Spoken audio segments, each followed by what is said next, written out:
Masashik.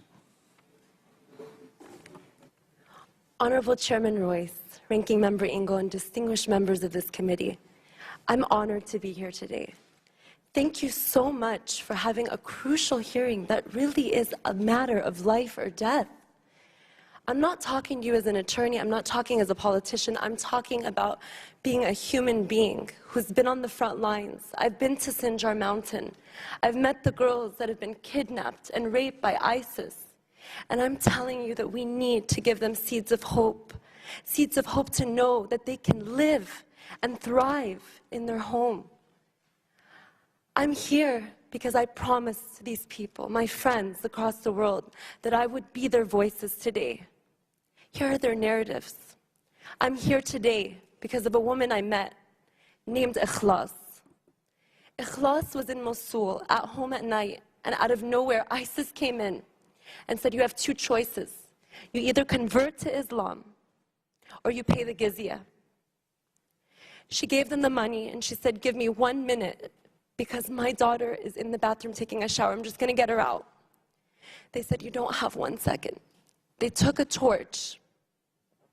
They lit the house, starting from the bathroom where she was taking a shower. Ikhlas picked up her daughter, Rita, and she thought she could take her to the hospital. She had 4-degree burns, but Rita died in her arms. I'm here today because of Joy, an 11-year-old paralyzed kid from the neck down. ISIS found him in Sinjar town. They thought that he was useless to society. So they picked him up with 190 other paralyzed and elderly people, and they threw him in the borders of Syria. But in the midst of all this darkness, I see that there's light.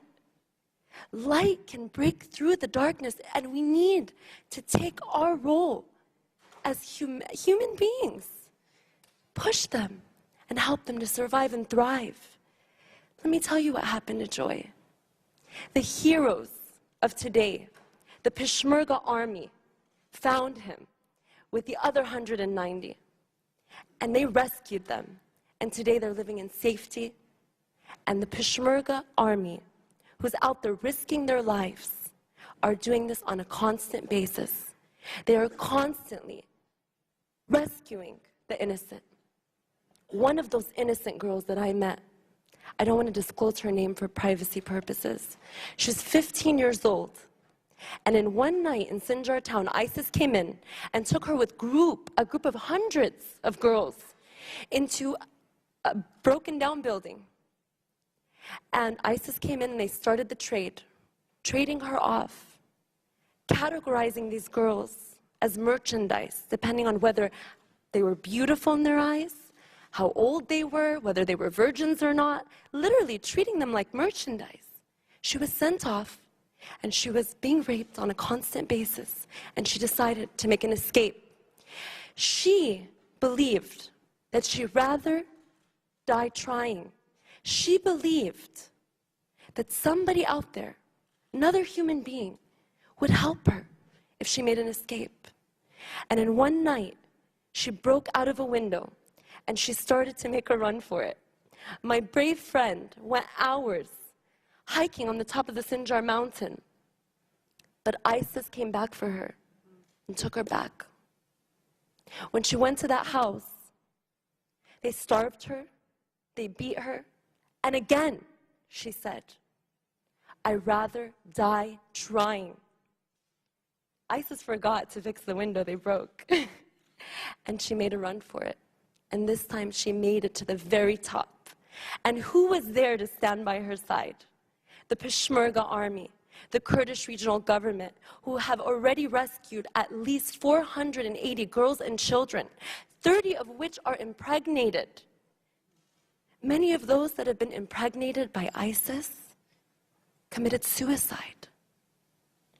The others who received the counseling, who received that push of hope, that seed that each of us can provide, started to dream again, started to see a future. Today I ask for 4 things. I ask that we support the brave Peshmerga army, who's resisting terror at the front lines.